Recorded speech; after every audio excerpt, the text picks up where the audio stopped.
अस्सलाम वालेकुम YouTube family, कैसे हैं आप सब। आज मैं फिर से एक नई रेसिपी के साथ आपकी खिदमत में हाजिर हुई हूँ। आज की रेसिपी में मैंने बनाए हैं बचिया के पाए। बहुत ही मज़ेदार बनते हैं, रेस्टोरेंट स्टाइल बनाए हैं। एक बार आप लोग ट्राई ज़रूर कीजिएगा। सेम इसी तरीके से अगर आपने एक मरतबा घर में इस तरह के पाए बना के घर वालों को खिला दिए तो घर वाले हो जाएंगे बहुत खुश और होटलों की हो जाएगी छुट्टी। फुल वॉच किया करें रेसिपी को ताकि कोई भी स्टेप आपसे रह ना जाए। चलिए कर लेते हैं अब अपनी रेसिपी को स्टार्ट। सबसे पहले हमने एक पैन में पानी को गर्म कर लिया। ये देखिए अच्छी तरह से हमने वॉश कर लिए, 4 से 5 पानी निकाल दिए थे। 2 अदद हमने बचिया के पाए लिए हैं और उसमें तकरीबन 1 केजी हड्डी गुड्डी डलवाई है, जो कि बहुत ही मज़े की लगती है पाए में। बहुत अच्छी तरह से वॉश करने के बाद पाए को अब हमने कर लेना है बॉयल। बॉयल करने के लिए सबसे पहले एक पैन में हमने पानी को पहले से ही गर्म कर लिया है और सारी जितने भी पाए की बोटियां हैं सब निकाल कर हम डाल देंगे गर्म पानी में ताकि अच्छी तरह से बॉयल आ जाए। ये देखिए सारी हमने पाए की बोटियां निकाल ली हैं और अब हमने गर्म पानी में डाल देना है ताकि अच्छी तरह से बॉयल आ जाए। और जो हमने ये नलियाँ हैं, 2 पाए में 4 नलियाँ होती हैं, ये हमने बिल्कुल लास्ट में डाली हैं और खड़ी करके डाली हैं ताकि इसका गूदा बाहर ना आ जाए। इसलिए पाए को बॉयल करने के लिए हमेशा नलियों को ऊपर रखें ताकि इसका गूदा बाहर ना आ जाए और हमेशा इसी तरह ही पाए को बॉयल करना चाहिए। ढक के रख दिया था हमने। ये देखिए इसमें झाग आ गए हैं, जो ये गंदगी होती है इसको हमने आउट कर देना है। एक बर्तन में हम निकाल लेंगे जितने भी झाग हैं, बिल्कुल अच्छे नहीं लगते, स्मेल वाले झाग होते हैं और इससे पाए की जो टेस्ट होता है वो अच्छा नहीं आता है, इसलिए इसको लाजमी निकालें। इसीलिए मैंने अभी इसमें कुछ भी शामिल नहीं किया क्योंकि मैंने पहले ये झाग निकालने हैं। इसके तमाम झाग को मैं निकाल दूँगी और निकालने के बाद फिर मैं इसमें बाकी जो इंग्रेडिएंट्स हैं वो इसमें ऐड करूँगी। देखिए सारे झाग मैंने निकाल दिए हैं और देखिए इस तरह के ये झाग हैं, कितनी सारी गंदगी निकली है। इसको लाजमी निकाला करें, बिल्कुल नहीं छोड़ा करें, इससे पाए जो है बस जायका हो जाते हैं। अब मैं इसमें इंग्रेडिएंट्स डाल दूँगी जिसमें मैंने साबुत धनिया और सौंफ ली है। इसकी खुशबू और टेस्ट बहुत अच्छा लगता है पाए में। लहसुन अदरक का पेस्ट ले लिया है। तेज़पात के 3 से 4 पत्ते ले लिए हैं हमने और एक अदद हमने दरमियानी साइज़ की प्याज ले ली है। ऐड कर दिए हमने इन सारी चीज़ों को और अब हमने इसमें नमक और हल्दी ऐड कर देनी है। इससे स्मेल चली जाती है पाए की और बहुत अच्छा टेस्ट आता है पाए का। चला लेंगे, अच्छी तरह से मिक्सिंग कर देंगे, जितने भी इंग्रेडिएंट्स हैं सब अच्छी तरह से मिक्स हो जाए। अब सबसे लास्ट में हमने इसमें डाल देना है वाइट विनेगर, जिसे सफ़ेद सिरका भी कहते हैं।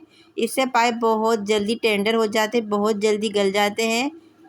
गोश्त की कोई भी चीज़ हो मैं लाजमी वाइट सिरका ऐड करती हूँ और आपको दिखाती भी हूँ और बताती भी हूँ। अब मैंने इसको ढक के रख दिया है। ये देखिए 3 से 4 घंटे हो गए थे पाए को बॉयल होते हुए और देखिए कितने अच्छे से पाए बॉयल होना शुरू हो गए हैं। 70% तक तकरीबन कुक हो गए हैं पाए। देखिए कितने अच्छे से बॉयल हो गए हैं। चला लिया है हल्के हाथ से ताकि नलियों का जो गूदा है वो बाहर ना आ जाए और नलियों को हमेशा ऊपर ही की साइड रखें ताकि नलियों का गूदा निकल ना जाए। अब हमने क्या करना है, इसको ढक के रख देना है और अब हमने 3 अदद प्याज ले ली है। इसको रफली कट कर लेंगे हम इस तरह से और कट करने के बाद हमने इसको ब्लेंडिंग जार में डाल देना है ताकि अच्छे से इसका पेस्ट बन जाए। थोड़ा सा पानी ऐड कर देंगे। पानी ऐड करने के बाद इसका ढकना लगाने के बाद इसको हमने चला दिया है। बहुत अच्छे से पेस्ट तैयार हो गया है और देखिए जब तक हमारे पाए भी फुल डन हो गए हैं, तकरीबन 4 से 4.5 घंटे इसको लगे हैं बॉयल होने में, फुल कुक हो गए हैं। अब हमने इसका मसाला तैयार करना है, जिसके लिए हमने एक कढ़ाई में कुकिंग ऑयल को ऐड करने के बाद इसमें ज़ीरा ऐड कर दिया है, चला लिया है, कड़कड़ा लिया है ताकि अच्छी तरह से ज़ीरा हमारा भून जाए। अब प्याज का जो हमने पेस्ट बनाया था वो इसमें ऐड कर देंगे। ऐड करने के बाद इसको चला देंगे ताकि अच्छी तरह से भुन जाए। बहुत अच्छी तरह से हमने प्याज को भूनना है।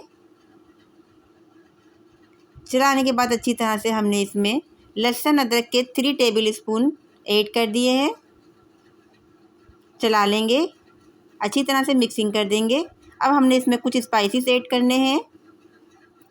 स्पाइसेस में हमने लिए हैं कश्मीरी मिर्च, सुर्ख मिर्च, हल्दी, धनिया पाउडर, रोस्टेड ज़ीरा पाउडर और गरम मसाला, ये स्पाइसेस लिए हैं। पाए में स्पाइसेस थोड़े ज़्यादा ही जाते हैं। ऐड कर देंगे। ऐड करने के बाद अच्छी तरह से हमने चला लेंगे ताकि मसाला अच्छी तरह से हमारा भुन जाए। मसाला बहुत अच्छी तरह से हमारा भुनने लगा है। अब हमने इसमें 1 पाव दही शामिल कर दी है। 250 ग्राम हमने दही ली थी। दही ऐड करने के बाद चला लेंगे और अच्छी तरह से भुनाई कर देंगे ताकि दही इसमें नज़र ना आए और अच्छी तरह से तरी ऊपर आ जाए। थोड़ी देर के लिए कवर कर देंगे ताकि अच्छे से मसाला भुन जाए। देखिए कितने अच्छे से मसाला भुन गया है और तरी कितने अच्छे से ऊपर आ गई है। अब हमने इसमें पाए ऐड करने हैं जो हमने बॉईल कर दिए थे। ये देखिए हमने निकाल लिए हैं यखनी में से। चला लेंगे, मिक्सिंग कर देंगे ताकि अच्छे से मसाला लग जाए पाए के ऊपर। और बाकी जितने भी पाए रह गए हैं उसको भी हम निकाल लेंगे यखनी से। देखिए निकाल लिए हैं हमने, ऐड कर दिए हैं इसमें। बाकी जितने भी पाए हैं सब के सब निकाल के हमने इसमें ऐड कर देने हैं। अब कर देंगे हम मिक्सिंग अच्छी तरह से ताकि मसाला बहुत अच्छी तरह से लग जाए पाए के ऊपर। भूनना है तकरीबन 5 से 7 मिनट तक हमने इसी तरह ही चम्मच चलाते रहना है। बहुत अच्छे से मसाले की भुनाई हो गई है बोटियों के साथ और बहुत अच्छे से कोट हो गया है मसाला पाए पर। और तकरीबन हमें 8 मिनट हो गए थे मिक्सिंग करते हुए। अब हमने इसमें यखनी शामिल कर देनी है। यखनी हम छान के इसमें ऐड करेंगे क्योंकि इसके अंदर हमने धनिया और सौंफ डाली थी जो कि बिल्कुल अच्छी नहीं लगती अगर इसमें चली जाएगी तो, इसलिए हम छान लेंगे इसको। देखिए सब छन गई है यखनी। धनिया और सौंफ को हम साइड में रख देंगे, वेस्ट कर देंगे। चला लेंगे, अच्छी तरह से मिक्सिंग कर देंगे। जितनी भी यखनी का पानी था हमने वही ऐड किया है, ऊपर से हमने इसमें कोई पानी ऐड नहीं किया है। अब इसी यखनी के पानी में ही ग्रेवी तैयार होगी। अब जो नलियाँ थी हमने ऊपर की साइड रखी हैं ताकि इसका गूदा ना निकल जाए। हल्के हाथ से चला लेंगे और नलियों का जो मुंह है वो ऊपर की तरफ ही रखेंगे। कवर कर दिया है हमने। ये देखिए कितने अच्छे से खुलाव आ गया है और बहुत अच्छे से ग्रेवी पकने लग गई है। हल्के हाथ से चला लेंगे, दोबारा से कवर कर देंगे ताकि फुल डन हो जाए।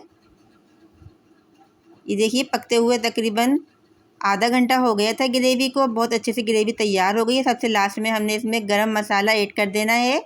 मसाला भूनते वक्त भी हमने इसमें गरम मसाला ऐड किया था, लेकिन लास्ट में बहुत अच्छा लगता है पाए में गरम मसाला, इसलिए हमने ऐड किया है।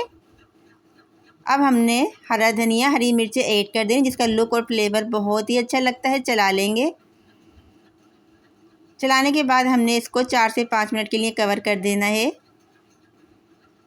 4 से 5 मिनट हो गए हैं। अब हमने कवर हटा लिया। अब हमने कर लेना है इसकी सर्विंग, डिश आउट कर लेना है। बहुत ही मज़ेदार से यमी पाए तैयार हुए हैं हमारे। जितनी आपको ज़रूरत है उसके हिसाब से सर्विंग कर लीजिए। अब हम दिखाते हैं पाए का फाइनल लुक। ये देखिए माशाल्लाह अल्हम्दुलिल्लाह बहुत ही मज़ेदार से यमी पाए तैयार हुए हैं। लुक देखिए माशाल्लाह से कितना अच्छा आ रहा है। अगर घर में ही इतने लजीज और शानदार पाए हम घर में तैयार कर लेंगे तो हमें बाहर से महंगे महंगे पाए लाने की ज़रूरत नहीं पड़ेगी। एक बार ट्राई कीजिए इसी तरीके से ही, बहुत ही मज़ेदार से पाए तैयार होंगे और घर वाले हो जाएंगे आपके खुश। ये पाए हमें तंदूर की रोटी के साथ बहुत ही अच्छे लगते हैं। गरम गरम नान हो तो क्या ही बात है, चावल के साथ भी बहुत अच्छे लगते हैं। अगर आपको बछिया के पाए की रेसिपी अच्छी लगी है और आप हमारे चैनल पे न्यू तो मेरा चैनल रूबी कराची को सब्सक्राइब कीजिए, लाइक कीजिए, फ्रेंड्स में शेयर कीजिए। दीजिए इजाज़त, अल्लाह हाफिज़।